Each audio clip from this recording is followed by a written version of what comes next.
Olá a todos, meu nome é Ana Helena Tavares e moro aqui na região da Zona Norte do Rio, na Tijuca, né?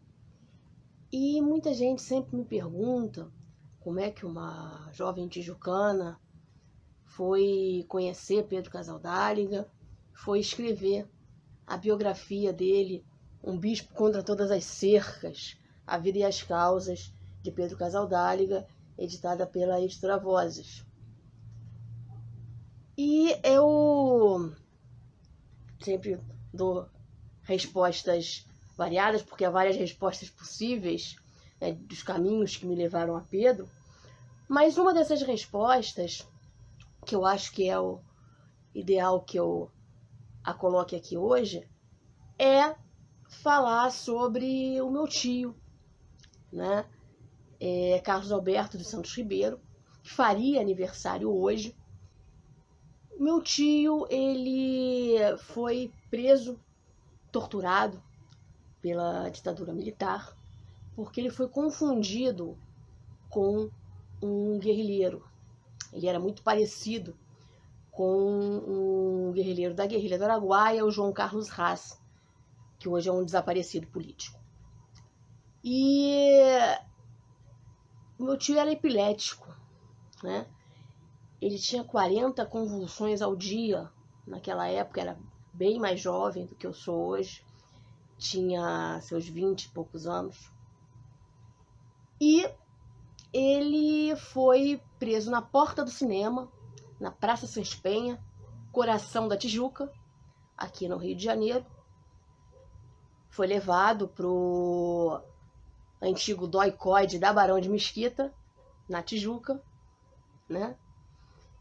Era o centro de tortura temido naquela época. E ficou 5 dias sendo torturado, né? Nu, enfim. E ele não tinha ligação nenhuma com nada que fosse parecido com comunismo. Ele nem sabia o que era comunismo, era um alienado, não sabia pegar em armas, não sabia por que estava sendo torturado, né? E ele só foi libertado graças a uma movimentação ali da minha avó, mãe dele, né, que tinha um irmão, meu tio avô, que era grão-mestre da maçonaria, que conseguiu libertar e provar que o meu tio Carlos Alberto não era a pessoa que estava sendo procurada. Enfim, eu estou contando essa história para mostrar o que ela tem de relação com o fato de eu ter conhecido Pedro Casaldáliga. Eu conheci Pedro em setembro de 2012, quando eu tinha 27 anos, porque eu estava fazendo uma série de entrevistas sobre a ditadura militar, que eu decidi fazer a partir de 2010, para o site inicialmente, para o site Outras Palavras, né? E essa série de entrevistas, ela englobou pessoas de diversas áreas, artistas, militares que lutaram contra o golpe, advogados de presos políticos e pessoas da Igreja Católica, né? Em determinado momento me falaram que eu tinha que procurar gente da igreja para falar sobre ditadura, e me foi indicado procurar Dom Pedro Casaldáliga. E eu coloquei a mochila nas costas e fui a São Félix do Araguaia em setembro de 2012, né? Quando, inclusive, estava ocorrendo lá um conflito de terras entre os poceiros e os indígenas Chavante, né? Numa terra que hoje é demarcada e que é a terra indígena Marauá-Sede, né? E foi nesse contexto, então, que eu fui conhecer Pedro para entrevistá-lo sobre a luta dele contra a ditadura militar, né? Por conta dessa história que eu tenho na minha família, né? Do meu tio, Carlos Alberto, né? Faço essa homenagem hoje ao meu tio contando isso, né?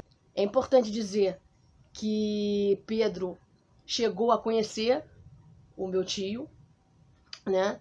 Eu fui a São Félix do Araguaia algumas vezes ao longo do período em que eu decidi fazer a biografia do Pedro, né? Em 2016 eu fui com o meu tio, né?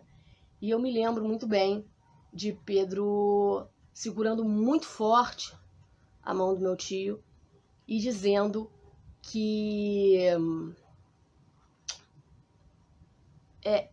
meu tio era um mártir, né?